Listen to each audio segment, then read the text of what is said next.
Assalamualaikum warahmatullahi wabarakatuh. Perkenalkan, saya Esti Febri Fatwami, Magister Farmasi, dosen tetap Program Studi D3 Farmasi Stikes Bina Cipta Husada Purwokerto. Pada kesempatan kali ini, saya akan menyampaikan perkuliahan untuk mata kuliah Kosmetik Bahan Alam. Mata kuliah kosmetik bahan alam ini memiliki bobot sebanyak 2 SKS dan ditempuh oleh mahasiswa semester 4 Program Studi D3 Farmasi. Mata kuliah kosmetik bahan alam memiliki 2 CPL dan 3 CPMK yang terbagi menjadi beberapa sub CPMK dan terbagi lagi menjadi beberapa bahan kajian, serta akan ditempuh oleh mahasiswa sebanyak 16 kali pertemuan. Pada hari ini, saya akan menyampaikan perkuliahan kepada mahasiswa dengan sub CPMK. Mahasiswa mampu menganalisis potensi bahan alam sebagai bahan aktif pada sediaan kosmetik berdasarkan karakteristik dan manfaatnya.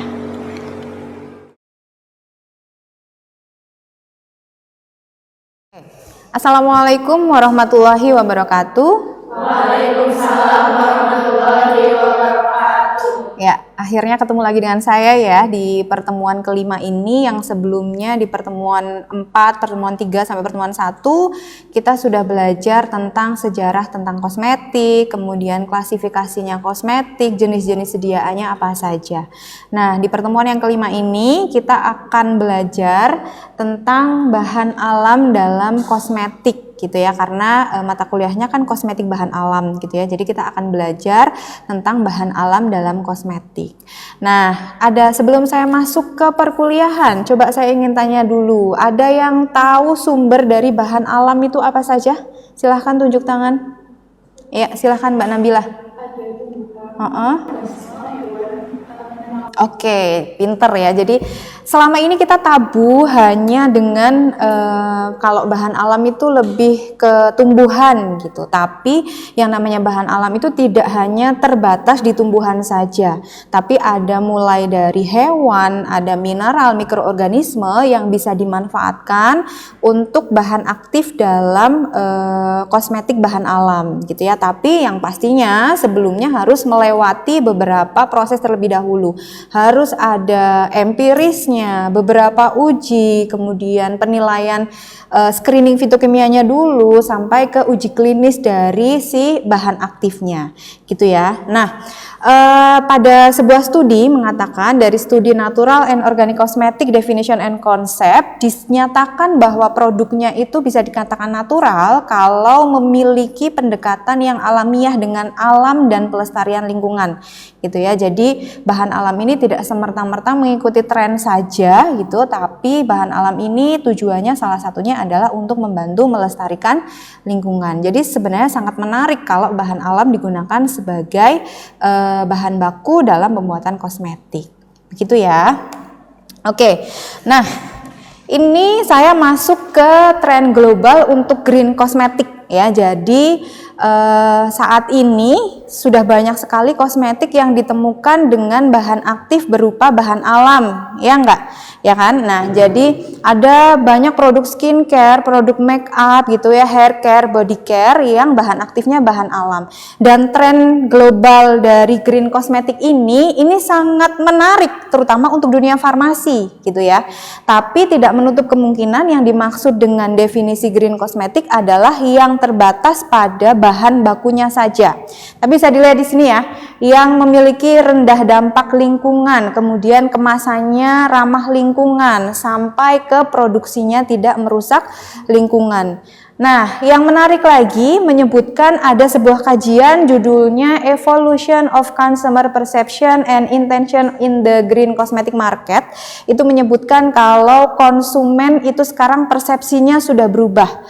Dari yang dulu persepsinya itu hanya di kosmetik kimiawi gitu ya. Nah, sekarang sudah mulai berubah menjadi kosmetik yang natural gitu ya. Selain itu, industri kosmetik juga harus bergeser nih karena marketingnya sudah berbeda gitu ya. Jadi selain marketingnya sudah berbeda, kemudian untuk regulasi itu juga mempengaruhi gitu ya. Akhirnya industri sekarang bergeser ke sustainable and natural ingredients. yang harapannya bisa memanfaatkan bahan alam, kemudian menjaga pelestarian lingkungan. Yang lebih menarik lagi adalah dari laporan pasar dunia terkait perekonomian gitu ya. Ini kan sangat menarik ya.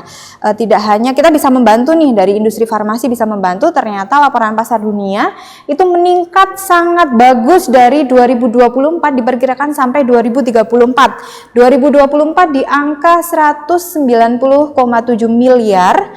Harapannya nanti dikembangkan sampai 2034 ada 433,2 US dollar.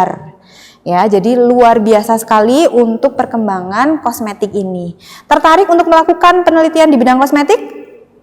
Tertarik ya, pastilah harus tertarik, karena selain bahan bakunya ada di sekitar kita, bahan aktifnya ada di sekitar kita, kita juga mencoba untuk mengeksplor keanekaragaman hayati yang ada di sekelilingnya. Oke, kemudian nah ini tren globalnya tadi ya sudah saya jelaskan, permintaan konsumen gitu ya, sumber bioaktifnya yang kaya, strategi pemasarannya, kemudian sejarah dan tradisi, regulasi dan persaingan. Tapi yang perlu saya garis bawahi di sini bisa dilihat sendiri ya di slide ya. Yang namanya bahan alam itu tidak selalu aman dan tidak selalu efektif. Ya, apalagi kalau belum memegang gitu ya, mengantongi literatur ataupun uji-uji yang bisa mendukung gitu ya untuk bahan aktifnya dipakai dari bahan alam. Kenapa? Karena ada banyak natural substance yang memiliki resiko iritasi, alergi sampai ke toksisitas lingkungan. Nah, jadi itu tetap harus diperhatikan gitu ya. Nah, kita masuk ke sumber bahan alam dalam kosmetik. Tadi sudah disebutkan sama Mbak Nabila ya, kalau sumbernya contohnya ada dari tumbuhan, hewan, mineral, mikroorganisme. Kalau tumbuhan ya bagian tumbuhan ada daun, batang, apalagi akar, bunga gitu ya. Dan paling sering kalau dari tumbuhan itu lebih sering digunakan untuk bahan aktif yang memiliki efek terapi, efek potensi, pelembab, antioksidan dan anti-aging. Itu untuk tumbuhan. Kemudian kalau dari hewan yang paling sering kita temui ya tidak jauh ada madu, kolagen gitu ya. Nah, itu kegunaannya dalam kosmetik bisa untuk pelembab, antioksidan dan antiinflamasi. Kalau dari mineral alam gitu yang paling kita sering dengar misalkan masker dari kaolin gitu ya. Nah, itu contohnya ada kaolin, zinc oxide, titanium dioxide. Nah, biasanya untuk tabir surya, kemudian masker wajah seperti kaolin tadi gitu ya. Kemudian yang terakhir ada mikroorganisme. Kalau mikroorganisme itu contohnya dari yeast extract, biasanya untuk brightening bisa atau skin conditioning. Nah, sebelum masuk ke contoh-contoh bahan alam ya, coba saya kepengen tanya, adakah yang tahu salah satu saja, tiga mahasiswa saja, apa contoh bahan alam yang bisa kita manfaatkan untuk kosmetik? Mbak Miftah, contohnya? Green tea. Oke, green tea. Kalau Mbak Amel misalkan? Ada bengkoang. Bengkoang, oke boleh. Kalau Mbak Nabila? Lidah buaya. Oke, lidah buaya ya, kita lihat. Oke, nah ini ada beberapa klasifikasi bahan aktif kosmetik mulai dari kategori, fungsinya, dan contoh bahan. Ini ada beberapa yang saya contohkan yang sudah diambil dari beberapa penelitian gitu ya. Kalau bahan alam yang ada di contoh-contoh ini punya potensi sebagai bahan aktif pada sediaan kosmetik. Tadi ada yang menjawab green tea misalkan. Ada green tea sebagai antioksidan gitu ya. Kemudian ada yang menjawab juga bengkoang gitu ya. Oh, ternyata bengkoang memiliki masuk ke kategori pemutih atau pencerah gitu ya sebagai whitening agents. Kemudian fungsi utamanya adalah menghambat pembentukan melanin. Kemudian tadi ada yang juga selain green tea, bengkoang, ada lagi tadi lidah buaya. Oh ya, lidah buaya tadi dijawab juga punya potensi sebagai pelembab gitu ya atau moisturizing agents yang fungsi utamanya adalah menjaga kadar air di kulit sehingga kulitnya tidak bersisik, tidak kering gitu ya. Jadi tetap terhidrasi yang baik gitu ya. Nah, selain itu apalagi Bu? Oh, ternyata banyak sekali contoh bahan alam yang bisa kita manfaatkan untuk bahan aktif pada sediaan kosmetik. Ada minyak kelapa sebagai moisturizing agent, kemudian ada vitamin E sebagai antioksidan, kemudian selain ekstrak bengkoang, kojic acid itu juga bisa sebagai pencerah gitu ya atau pemutih alami, kemudian kolagen sebagai anti aging, kemudian yang paling sering dicari oleh yang berfungsi sebagai anti jerawat gitu ya, karena muncul banyak jerawat apalagi perempuan gitu ya, mau menstruasi dan lain sebagainya. Nah, biasanya mereka saat ini yang paling terkenal yang mengandung tea tree oil atau bisa juga menggunakan ekstrak batang sereh. Nah, itu punya potensi sebagai antibakteri di anti jerawat.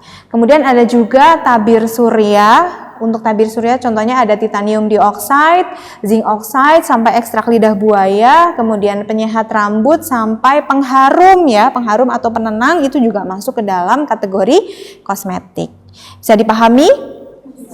Oke, terima kasih. Kita lanjutkan. Nah, ini ada contoh nyata gitu ya yang sudah saya lakukan di sebuah penelitian. Ini penelitian saya bersama mahasiswa dan dosen. Ini kami membuat sediaan facial wash. Facial wash berarti sabun cuci muka ya, tapi bahan aktifnya kita pakainya adalah daun sirsak. Dimana daun sirsak ini setelah kita gali potensinya dia punya potensi untuk melembabkan gitu ya. Jadi setelah kita gali juga ternyata dia punya metabolit sekunder, ada alkaloid, ada flavonoid dan ada beberapa metabolit sekunder lain yang punya manfaat gitu ya. Kemudian selain itu ada juga penelitian saya lagi, ini kalau tadi pakainya ekstrak daun sirsak, nah sekarang saya pakainya naga, buah naga merah. Buah naga merahnya untuk apa? Untuk sediaan lip balm. Jadi tidak hanya untuk kosmetik skincare saja gitu ya, tapi untuk kosmetik tata rias, libam kan masuknya ke tata rias ya, untuk membantu melembabkan bibir. Kemudian sari buah naga merahnya ini saya gali untuk sebagai pengganti pewarna dari pewarna sintetis ke pewarna alami, dikombinasikan dengan minyak zaitun. Nah, ternyata setelah dibuat sediaan lip balm, setelah kita formulasikan, kemudian kita uji fisik gitu ya, ternyata bisa digunakan untuk sediaan kosmetik berupa lip balm menggunakan sari buah naga merah gitu ya. Kemudian ada lagi atau tidak ya? Oh, ada lagi. Ada lagi, kalau ini pakai sari buah tomat gitu ya. Siapa sangka yang biasa buat nyambel terasi gitu ibaratnya ya, di dapur, kemudian buat bikin jus dan lain sebagainya. Ternyata dia punya potensi sebagai antioksidan, tapi tidak hanya dikonsumsi, dibuat dalam bentuk sediaan hand body lotion dari sari buah tomat gitu ya, nggak ada yang menyangka ya. Nah gitu ya, jadi itu adalah salah satu beberapa contoh bahan alam yang ada di sekitar kita yang sangat dekat sekali dengan kita yang bisa digunakan sebagai bahan aktif untuk sediaan kosmetik. Oke, nah tadi sudah belajar beberapa. Nah ini penelitian saya lagi dengan beberapa peneliti gitu ya. Silahkan untuk dibaca, kemudian silahkan nanti siapa yang berani acungkan tangan untuk menyimpulkan penelitian ini tuh hasilnya seperti apa. Gitu ya, saya kasih waktu 30 detik, cukup ya, 1 menit ya. Oke, silahkan.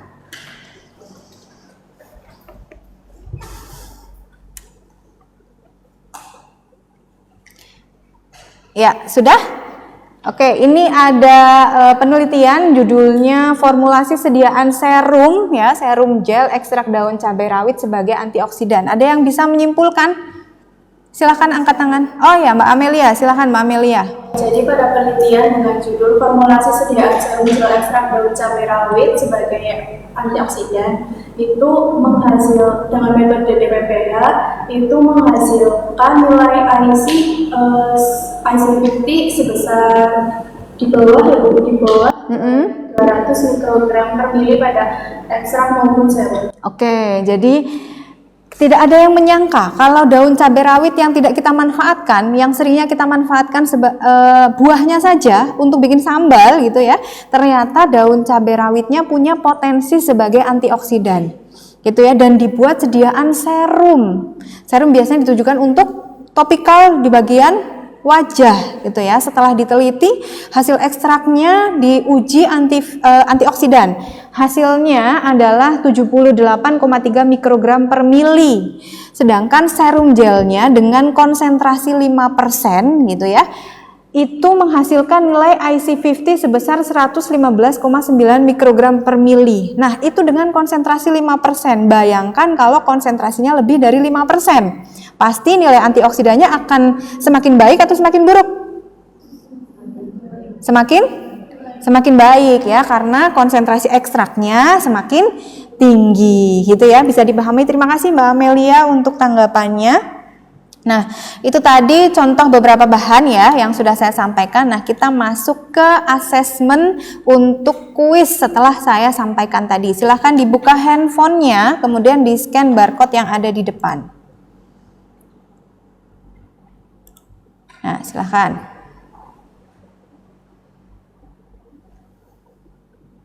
Bisa masuk? Saya mulai ya. Sudah semua?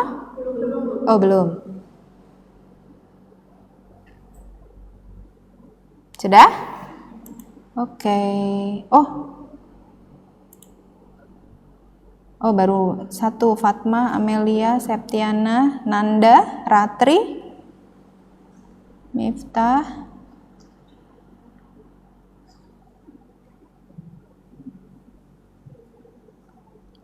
Ya, lagi? Sudah? Oke, saya mulai saja ya. Oke, silahkan dikerjakan. Sudah muncul soalnya? Oke, silahkan. Kita lihat skornya. Jangan contek-contekan ya. Silahkan dikerjakan sesuai keyakinan masing-masing. Wah, Fatmah nih. Amelia, cepet banget nih Mel. Kerjanya Mel. Oke. Satu lagi Fatmah. Nah, ini Fatmah sama Amel kejar-kejaran nih dari tadi nih.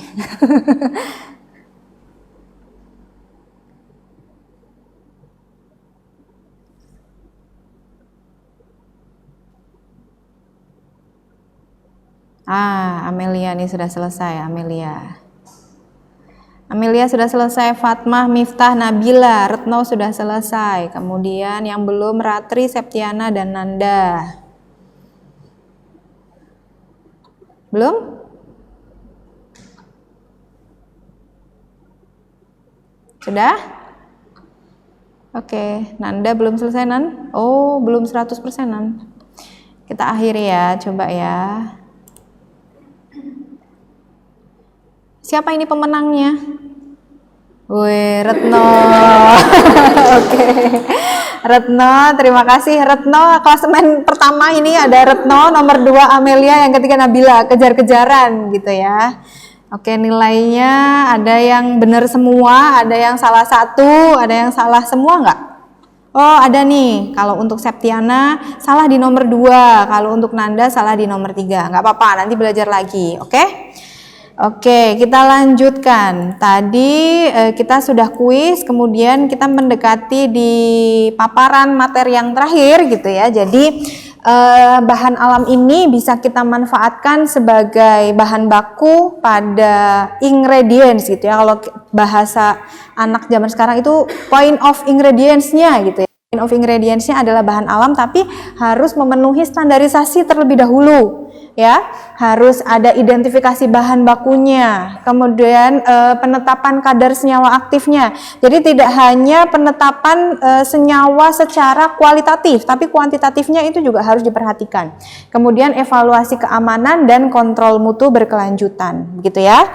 Kemudian Selain itu, bahan alam yang digunakan untuk bahan aktif pada sediaan kosmetik juga harus diperhatikan untuk dievaluasi mutunya. Jadi tidak hanya sediaannya saja yang dievaluasi, tapi bahan alamnya juga harus dievaluasi. Karena itu tadi tidak menutup kemungkinan bahan alam lebih efektif dan lebih aman karena ada bisa iritasi, bisa alergi, dan bisa ada toksisitas gitu ya. Makanya ada beberapa uji yang dilakukan pada evaluasi mutu dari bahan alam. Yang pertama ada uji iritasi gitu ya, untuk menilai efek samping topikal pada kulit manusia. Kemudian ada uji sensitivitas, ada uji toksisitas, ada uji fototoksisitas, uji mutagenesis, sampai uji keamanan klinis pada manusia. Jadi uji-uji ini harus terpenuhi terlebih dahulu sebelum dipastikan bahan alam mau diproduksi pada bentuk sediaan kosmetik gitu ya. Selain itu ada etikanya juga. Jadi kita nggak boleh asal ya dalam pemenuhan bahan baku gitu ya, karena kita mengambil bahan bakunya dari alam yang ada di sekitar kita gitu ya. Yang pertama, tidak boleh eksploitasi, artinya tidak boleh mengambil secara berlebihan, itu sudah pasti. Kemudian harus ada transparansi sumbernya harus jelas, asal bahan dan metode pengambilannya seperti apa. Kemudian ada fair trade-nya, memberikan imbalan yang layak bagi petani atau pengumpul bahan, itu harus diperhatikan. Kemudian sampai perlindungan keanekaragaman hayati, artinya tidak boleh menggunakan bahan alam, tanaman, hewan, mineral yang statusnya dilindungi. Oke, ini sudah masuk ke slide terakhir, tapi sebelum masuk ke slide terakhir, coba saya mau minta disimpulkan dulu deh hasil perkuliahan hari ini. Ada yang berani? Silahkan angkat tangan. Oke, Mbak Fatma, silahkan Mbak Fatma. Jadi kesimpulan materi pada pagi hari ini yaitu ternyata tumbuhan di sekitar kita itu bisa dapat dikembangkan menjadi bahan aktif dalam pembuatan kosmetik. Yaitu contohnya dari tanaman lidah buaya, bengkuang, dan kering. Tetapi sebelum menjadikan produk itu, kita harus melakukan studi literatur terlebih dahulu, dan kemudian kita harus melakukan evaluasi mutu bahan, yaitu diantaranya ada uji iritasi kulit, uji sensitisasi, dan uji toksisitas supaya memenuhi persyaratan. Oke, sudah Mbak Fatma, ada yang mau ditambahin? Cukup? Oke, terima kasih Mbak Fatma, terima kasih untuk kesimpulannya yang luar biasa gitu ya. Jadi itu tadi perkuliahan hari ini tentang bahan alam yang berpotensi gitu ya, memiliki potensi ataupun manfaat bisa digunakan sebagai bahan aktif untuk sediaan kosmetik. Nah, tidak mungkin tidak ada PR untuk minggu depan, jadi tugas mahasiswanya untuk minggu depan silahkan, karena tadi kita sudah belajar ya, silahkan mahasiswa untuk mencari tanaman yang ada di sekitar kita, yang digunakan, yang bisa gitu ya, yang harapannya bisa digunakan, punya potensi untuk bahan aktif pada sediaan kosmetik. Kosmetiknya bebas, boleh skincare, hair care, atau tata rias, atau body care, itu bebas, terserah. Yang penting saya minta 5 jurnal pendukung yang menguatkan kalau sediaan itu bisa digunakan dengan bahan alam yang ada di sekitar kita, dan setiap mahasiswa tidak boleh sama ya. Kemudian maksimal dikerjakan dalam bentuk Word, dilampirkan juga untuk literaturnya, kemudian disubmit pada penugasan e-kampus maksimal tanggal 25 Juli 2026 pukul 12. Begitu? Ada yang ditanyakan untuk tugasnya? Sudah? Cukup. Kalau untuk perkuliahannya ada yang mau bertanya? Sudah cukup? Oke, kalau sudah cukup saya tutup untuk perkuliahan hari ini. Terima kasih banyak atas perhatiannya. Mohon maaf apabila banyak salah kata. Sebelum ditutup kita berdoa terlebih dahulu, berdoa sesuai ke agama masing-masing. Berdoa dimulai. Berdoa selesai. Terima kasih, saya tutup. Wassalamualaikum warahmatullahi wabarakatuh. Waalaikumsalam warahmatullahi wabarakatuh.